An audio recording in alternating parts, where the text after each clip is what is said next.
Hi, everyone. There he is. All right, it's working. We're all set? Okay. All right, I'd like to call the ZBA meeting for February 18th, 2025 to order. We've got 3 items on the agenda tonight.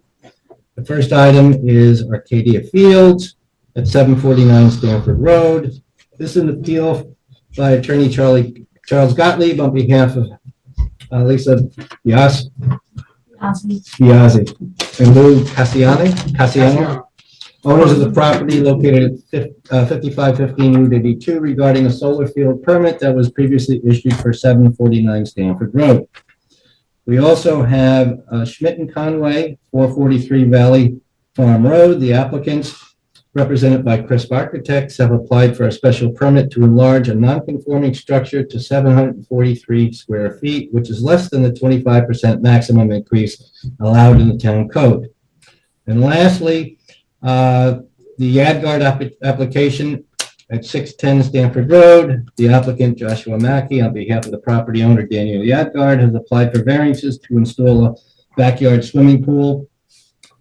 Before we get into it, we're going to adjourn the Yadgard matter. The applicant has consented to adjourn this to the March 18th, 2025 meeting. So it takes care of that one. First, we'll do approval of minutes. Has everybody had an opportunity to review the proposed minutes?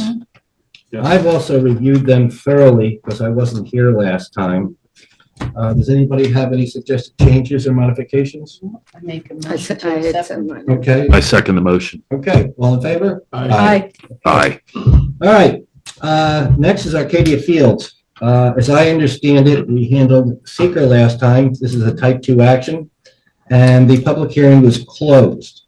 So it's on this evening for our discussion on how we want to handle this. The applicants have raised a lot, in my opinion, they've raised a lot of issues. First issue was residential versus non-residential. Also that the solar array was not properly screened. There was mention that there could be alternative sites. There was also mention of the agricultural markets law. After reviewing all of the submissions by both sides and hearing testimony from all the applicants and those against, in my opinion, the first thing we have to do is decide whether it's a residential or non-residential property. That's going to determine whether we go to anything else. Under the code, residential property has to be a primary, the site has to be primarily used for residential. And there was testimony that there's a single family house, 2 other houses that are rented out to tenants. One of the tenants runs a horse farm. There's also a tree business on the property.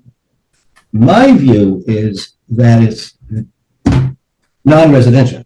I don't see how this would qualify as residential under the code, but that's my opinion. Does anybody else have any thoughts on it? No, doesn't fall under that.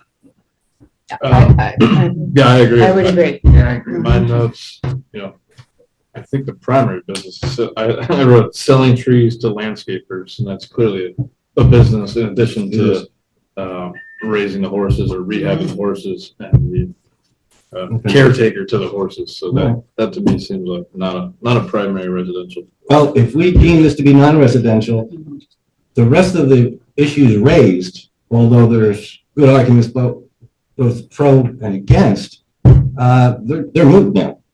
If we deem it non-residential, then it's got to go to planning board.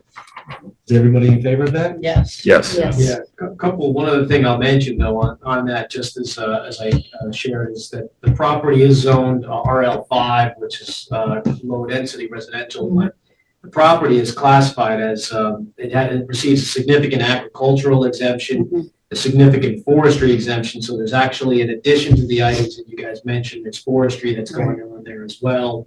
And the commercial horse birding operation, according to the notes that was provided, estimates roughly there's 13 horses that rotate through 8 stalls throughout the year. And the solar array would theoretically service everything that's out there, from what I understand the testimony to be, so that, you Well, know, the property is also listed as an LLP. So the way that it's listed in and the taxes that are being No, rebated, no? Somebody said no? I don't know who said that.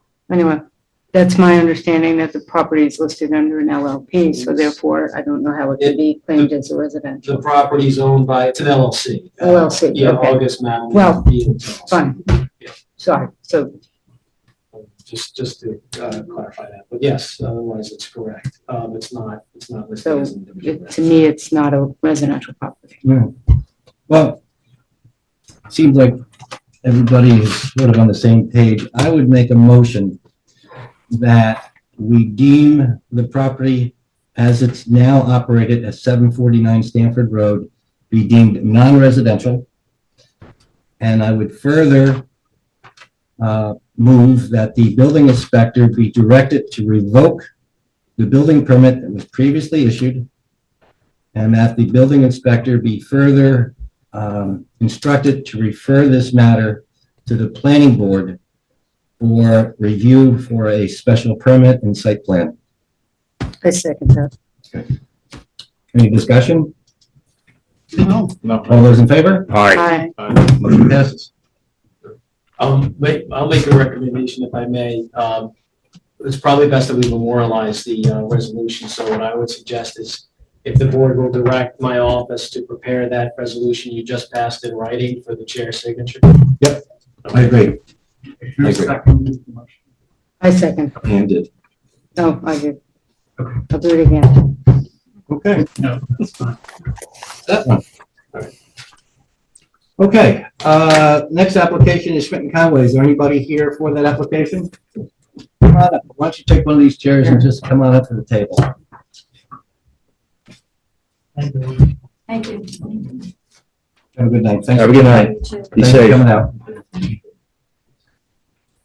Hi, your name? I'm Darren Conrad of Crisp Architects, here with Jimmy Crisp, the principal architects. We're representing John Schmidt and Wendy Conway Schmidt.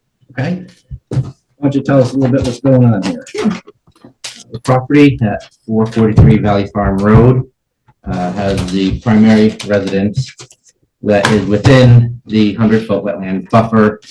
The majority of the house is really within the buffer, so the addition that the owner would like to do, essentially, pragmatically wise, have to fall within the buffer as well, unless it's, you know, off the back of the kitchen, which raises a couple more issues. The proposal, as was mentioned, about 743 square feet of addition, leaving us under the 885-foot max taken from 1971 before the sunroom was built. We did our best to minimize further obstruction into the wetlands by matching the existing sunroom. And that's going to be about 59.5-foot setback to the high water line, which is the wetlands delineation that we had marked late last year. Okay. Really enjoy the project. Yeah. Now, the increase, as I understand it, you're increasing it by 743 square feet, Yes, which amounts to an increase of about 21%, yes. which is less than the 25% maximum under our code. So I do not think you need a variance. We're just here for a special permit. Right.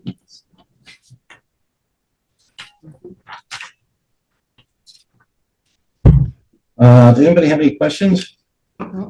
If we do grant a special permit, this application is going to have to go to the planning board for site plan approval. Right. I don't have any questions. I think the application is pretty thorough. Mhm. We'll see what's going on. And any site issues are going to be handled by the planning board. Planning board. So we're just here to take a look at whether. The special addition has a permit would be basement issued. to it, right? Yes, But that doesn't go toward zoning square footage or, no. Okay. No, In the just, zoning, just okay. looking for a footprint. Right.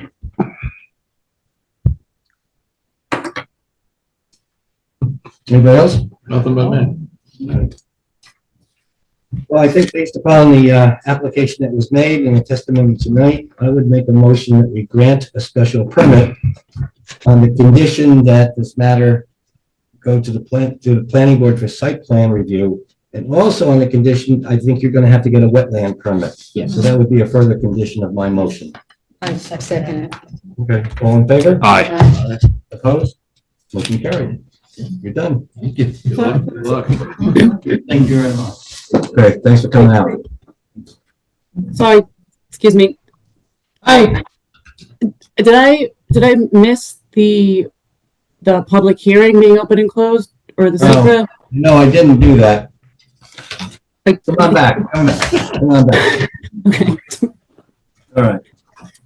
This is on for a public hearing, it was publicized as such. I would make a motion that we open the public hearing. A second. All in favor? Aye. Anybody here wish to speak for or against the application, either here tonight or online? There being no one, I make a motion to close the public hearing. A second. One other thing I'd like to, we've got to make a motion under seeker. Since this is a special permit, no variance is required, this would be deemed a type 2 action. I would make a motion that we declare this to be a type 2 action under seeker. Second. In favor? Aye. Opposed? Motion carried. All set? I think we got everything? Okay, Yes, thanks. thanks. Yep. Thanks for catching that. No problem. All right, thank you. And as I said before, the AdGuard application is adjourned on the consent of the applicant to March 18, 2025, 6:30 PM. That's for our discussion and voting. The public hearing's already been open and closed on that, so there'll be no further submissions or comment from anybody, public or the applicant. What's that? All right.